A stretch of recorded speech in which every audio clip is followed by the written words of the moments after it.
Success. It's the word that's haunted us since childhood. The word that hides behind every compliment, every comparison, every expectation we've ever felt. It's supposed to mean freedom, happiness, and purpose.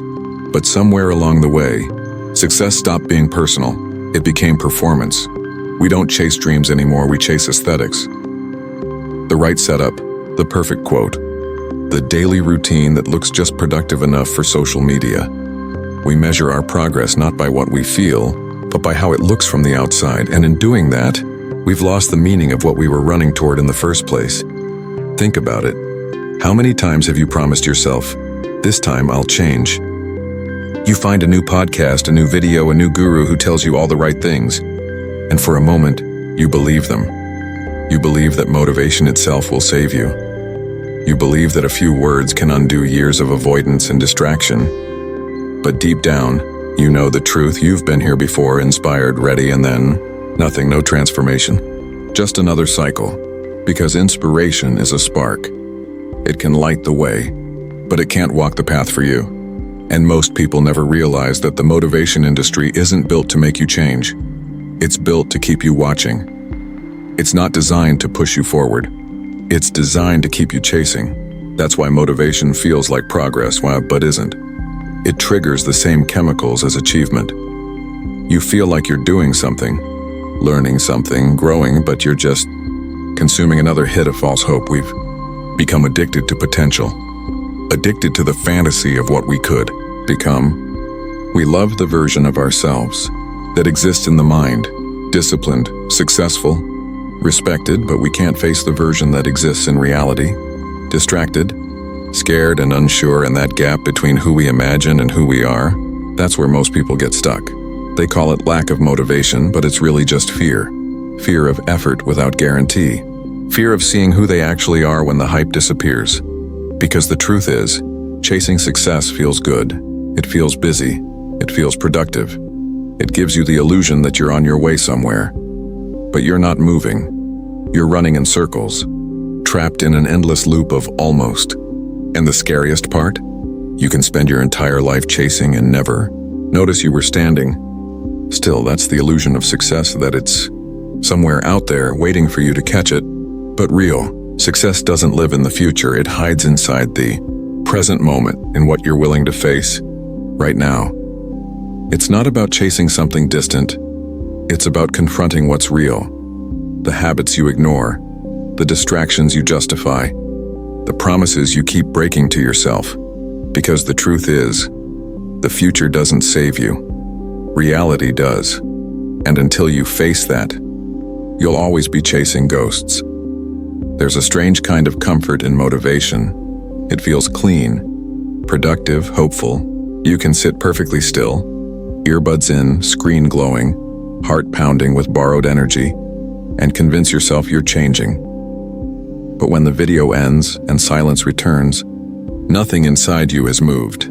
That's the quiet addiction no one talks about.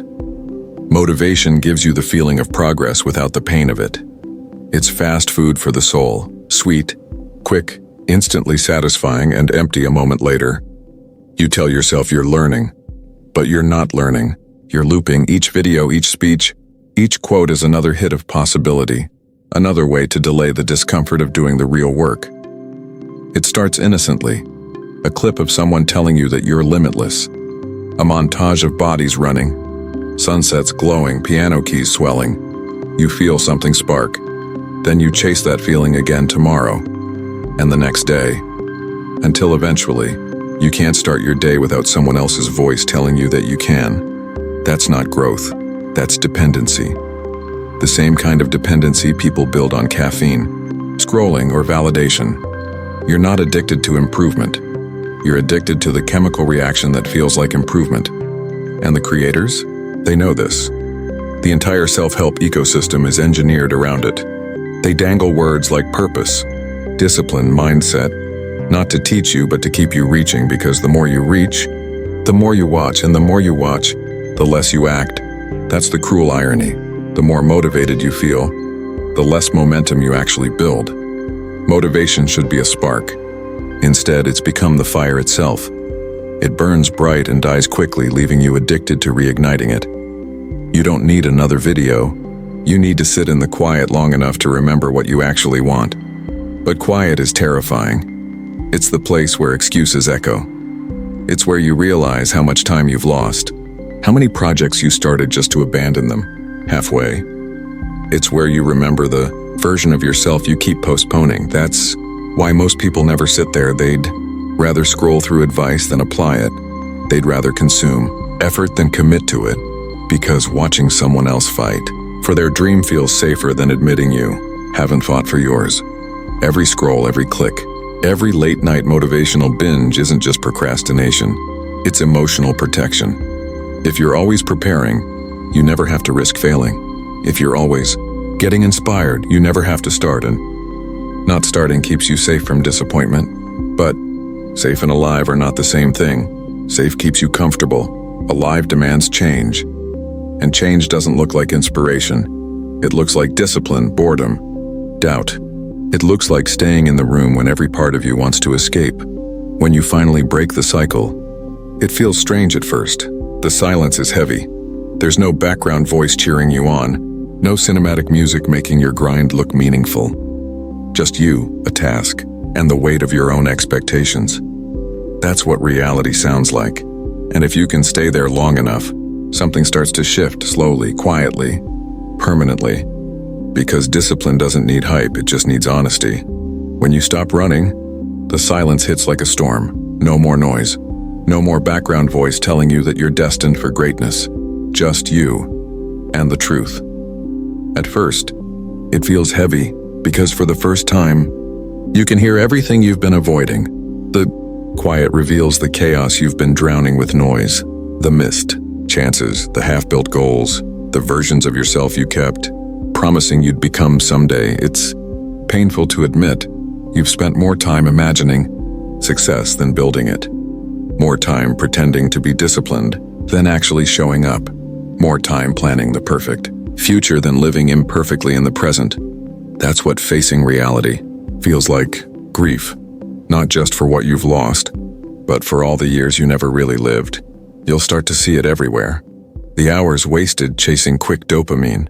The friends who talk about dreams but never do anything about them. The culture that taught you to idolize effort without substance, and suddenly, you realize you were never lazy. You were distracted, trained to look busy, not to build. The truth about facing reality is that it's not pretty. It doesn't come with a filter or a soundtrack. It's not the hustle montage that influencers show. It's messy, repetitive, sometimes soul-crushing. It's sitting at your desk with no motivation and doing it anyway. It's accepting that growth doesn't always feel like progress. Sometimes, it just feels like survival. When you strip away the illusions, you see how fragile you've become, how much of your identity depended on being on your way somewhere, how much of your self-worth came from the fantasy of becoming someone better. And when that illusion collapses, it hurts because for the first time you realize that the person you were waiting to become isn't coming. It has to be built by you, here, now. You start to see how much time you've spent waiting for the perfect mindset, as if clarity was something you earn after effort, not something you build through it. You see how often you've delayed action until you felt ready, not realizing that readiness never arrives. It's forged through repetition. And as you face this, something deeper happens. The anger fades, the shame turns into fuel. And you begin to understand that self-respect doesn't come from success, it comes from self-confrontation. You stop needing motivation because you've replaced it with momentum. You stop craving progress because you've learned to love the process, and you stop caring about how your grind looks from the outside because for the first time, it's real. Reality doesn't care about aesthetics, it cares about effort. It rewards those who show up when no one's watching, who stay when it's boring, who keep going when excitement fades. That's the unspoken truth of growth. You don't rise because you're inspired, you rise because you refuse to stay the same, and that refusal, that quiet rebellion against your old self, is the beginning of real power. But it doesn't come easy. There will be days when you question everything, days when it feels pointless, days when you want to crawl back into the comfort of motivation videos, where everything feels hopeful again. And that's when you'll need to remember hope isn't found in hype. It's found in honesty, in waking up, facing the mirror and saying, I don't feel like it, but I'm doing it anyway. That's reality. That's strength. That's the moment when you stop performing potential and start becoming the person you were always meant to be. There comes a day when the chase finally ends. You don't announce it, you don't post about it, it just happens quietly, in a small, ordinary moment. Maybe it's the day you wake up and realize you didn't check your phone first thing in the morning. Maybe it's when you stop comparing your pace to someone else's highlight reel, or maybe it's when you're working late, no camera, no validation, no applause, and for the first time, you feel calm. Because you know this time it's not about proving anything, it's just about doing what's right. That's what freedom feels like, not excitement, not euphoria, peace.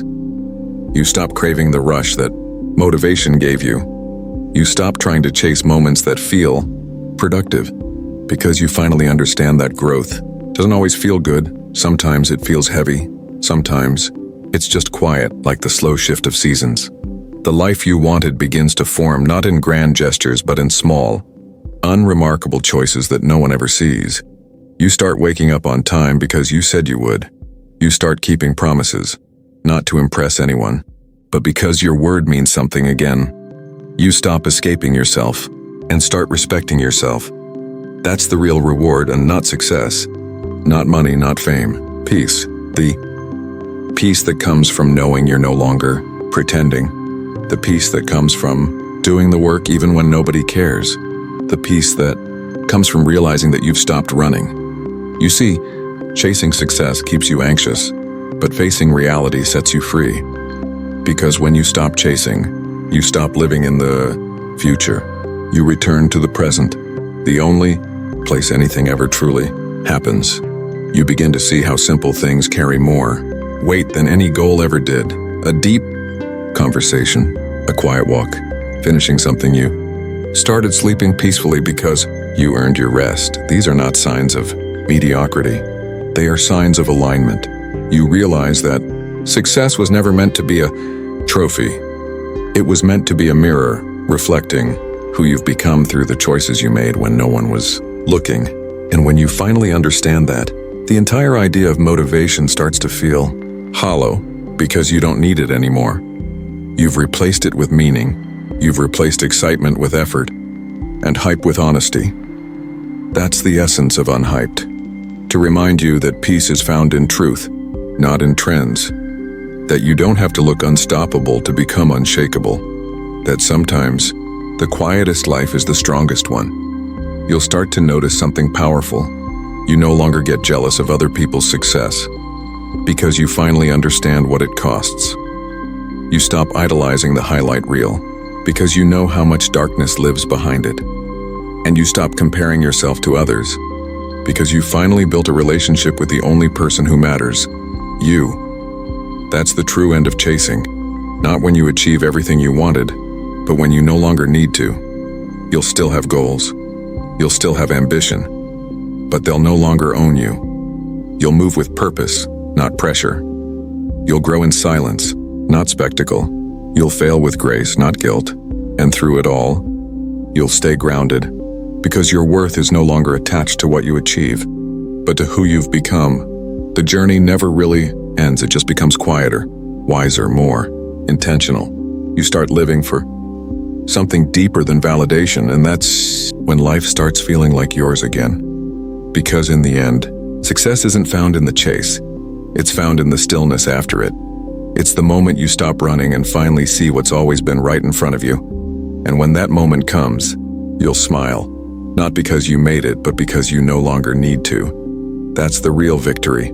That's the freedom beyond chasing. That's the meaning of being unhyped.